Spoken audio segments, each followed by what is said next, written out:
What's going on, everybody? Welcome to Spilling All the Tea. Tonight, going to be talking about Married to Medicine.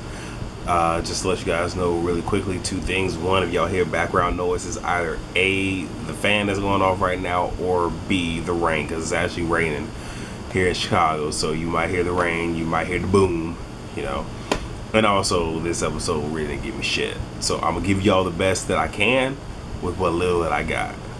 Alright? So I'm gonna try to somewhat go person by person. Start off with Lisa, her son DJ. He's having a party. He likes to cook because he seen his father do it. He's sad because his father would not make it to the party because his father has to work. It is what it is. There's certain professions where you're not always gonna be there for certain occasions, and yeah, being a doctor is definitely one of them. What else? So at the party, Taki Toya feels some kind of way because she wasn't invited to go to LA with Quad, which I will talk about that pretty soon. And she's really in her feelings because her bestie Jill got invited. So now she's trying to figure out, so why the fuck did Jill get invited, but I didn't? She even said it's probably because or more or less we, her and Heavily, went to go check on Lisa Nicole before checking on her. Well, hey, Quad, there's a little, if it's some motherfucking times. I mean, y'all see how the fuck she did Mirage, so, it is what the fuck it is. And Taki shared this information with Heavy, and Heavy pretty much, was feeling some kind of way too, but it is what the fuck it is. What the fuck else I got? So now Lisa is rehashing the, I guess, what's further developing with the incident, and it was either Taki or Heavy that brought it up, whatever. And she's pretty much saying that if Quad tries to sue her, or pretty much try to if Quad tries to sue her, that she will be countersued, and even went so far as to say Quad was the aggressor. Now, I will say this, because she was like, Quad put her finger in my face and this and that. I'm not saying that wasn't true, but what I will say is she threw the drink first, did not throw the glass, and then I'm pretty sure that is when Quad got in her face, words were exchanged, but I'm not sure I'm pretty sure she threw the glass after that, but still you threw the drink. But again, who really fucking cares? What the fuck else we got, child? Now, Allura walks up to her mother. All type of noise going on right now. It's too much shit. Walks up to her mother and is asking her, like, what is that smell? And pretty much it smells a cup like, yeah, it's that. And here Taki go, oh, but that's mommy juice. She already know that her mama is a drunk. Probably done sat here and saw your ass at the door, waited for you, and know that you a motherfucking drunk too. But again, like I said, they trying to sit here and be mother of the year. I'm gonna let it go. I'm gonna be frozen right now, letting it go for that. So they play musical chairs, and Heavy is telling Allura, hey, you a winner, you win. If you gotta sit here and knock a kid out, you do what you gotta do. She actually ends up winning, so I guess to kind of like, and it was between her and DJ, so it was like, okay, well, almost like a tiebreaker type thing. So it was Lisa and Heavy doing it, and Lisa Nicole pulled the chair up from behind Heavy before she could sit down, and Heavy was just like, I should sue her ass, but she already got one case against her. She don't need another one. Nib-Out failed the fuck out. I was like, alright, that shit was funny. It was. I really wish that Heavy would, say this shit to their faces, because that would give us good TV. But it is what it is. What the fuck else I got, y'all? Alright, so Dr. Jackie, this is probably what really saddened me is her father has Alzheimer's, and he lived in Mississippi with his wife. They're married 50 years, but because of that, she moved him to Atlanta so it will be easier to care for him. So he lives a mile away from her, and there is a caregiver that helps to take care of him. She's been, and her family, or the remainder of her family, has come from Mississippi to check on her father, and apparently they do this, every handful of months. Now, Dr. Jackie is sad because she's the whole idea of the whole do not resuscitate has come up, and she's trying to figure out, just like, what should she do, what needs to be done.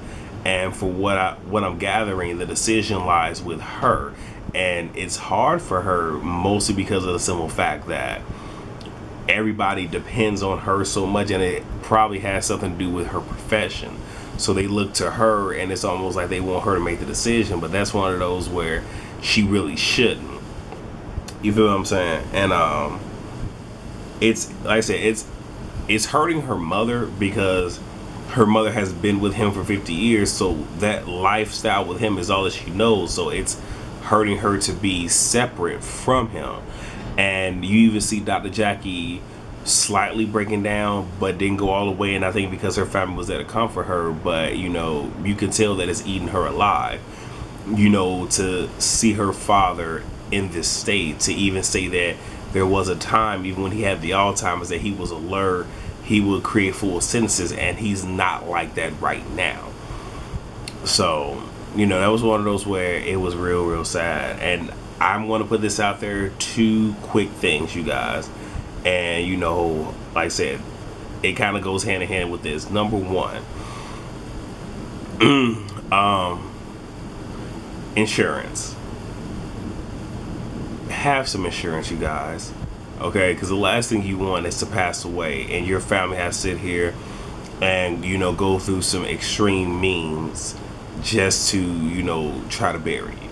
So that's the first thing, and there's real simple plans that you could have, like putting away $20 or something a month, even if it's just enough to cover that. Please do that. And the last thing I will say is create a will, and it doesn't have to be to the extent that I die, you get this, but it should be, in the event that these events happen, this is what I want.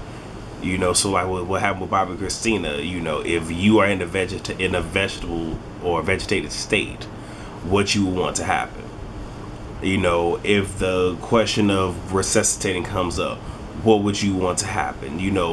Have these things already done. And I say this because it's hurting Dr. Jackie, because she really can't ask her father, and he's, for what it's worth, not really in his right mind.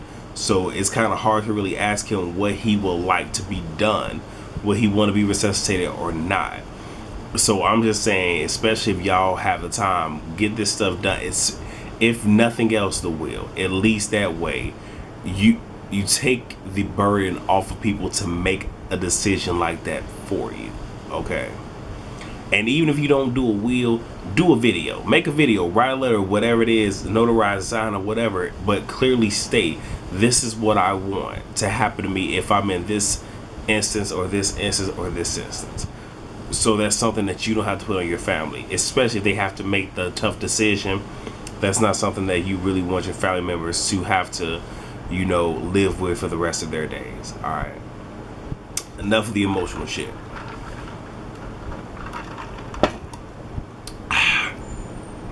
See who else we got. And yeah, pretty much finna end this with Quad. So for Fashion Week, she's been selected to do a spread. She's getting ready to go. She invites Jill and Dr. Simone. Fuck else. And just a quick tidbit, Jill did not know what thought meant. Nothing against her, but I don't expect a whole lot of people to really know what certain lingo in the African American community is. So the fact that she didn't know that, but it was funny. It was one of those hee kiki. Fuck else I gotta say. They go over to the woman that's kind of like sponsoring her photo spread. Go over to her place. This woman is in a mansion. Fuck the rental that fucking tack guy. This woman is in a mansion.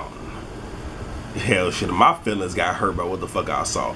And it's one of those where, regardless of what you say about Quad, because I'm gonna say this, especially if you guys watch my Basketball Wives review that's about to come up, I want y'all to pay attention to what I'm saying right now about Quad, because this is going to come up in that review.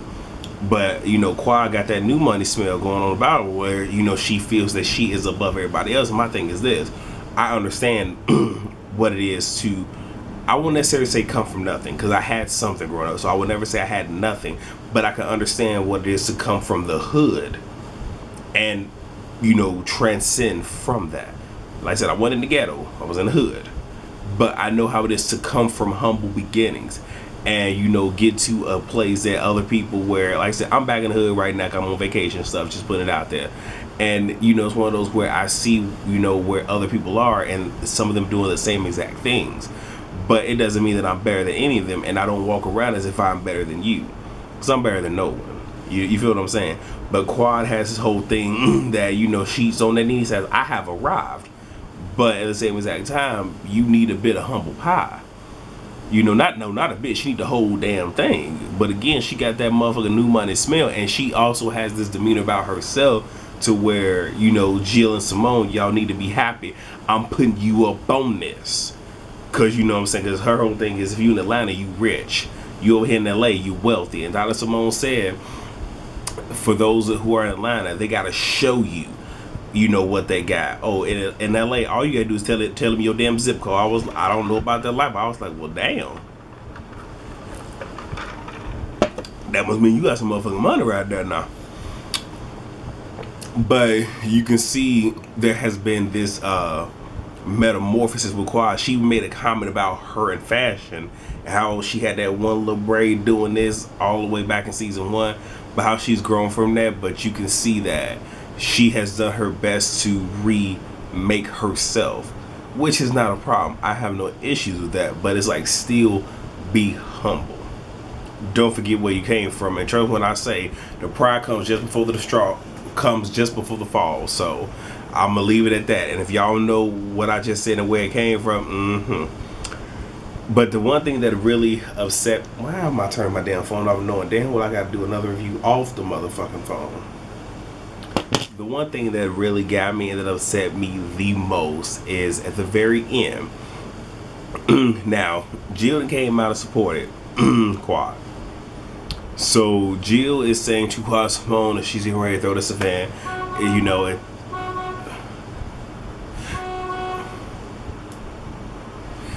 getting ready to have an event to it's like women empowerment, you know, almost like no violence against women, stuff like that. And she wants all women to come.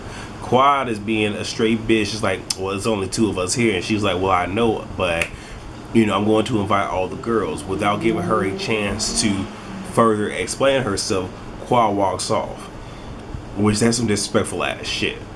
And you know, Jill pretty much explains to her, like, look, I understand you got issues with Lisa Nicole. I have my own personal issues with her.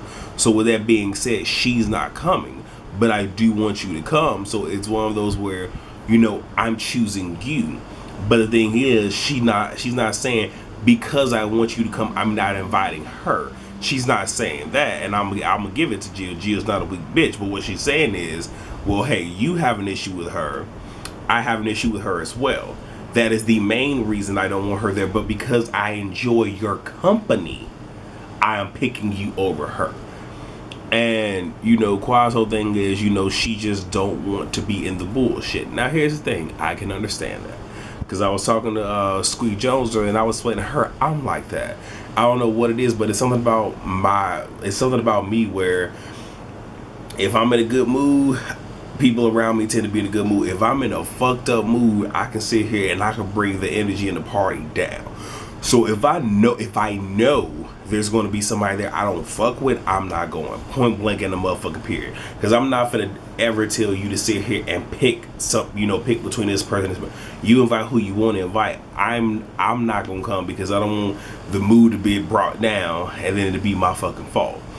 Now, if I'm under the impression that person's not gonna be there and that motherfucker walks in, I will politely exit.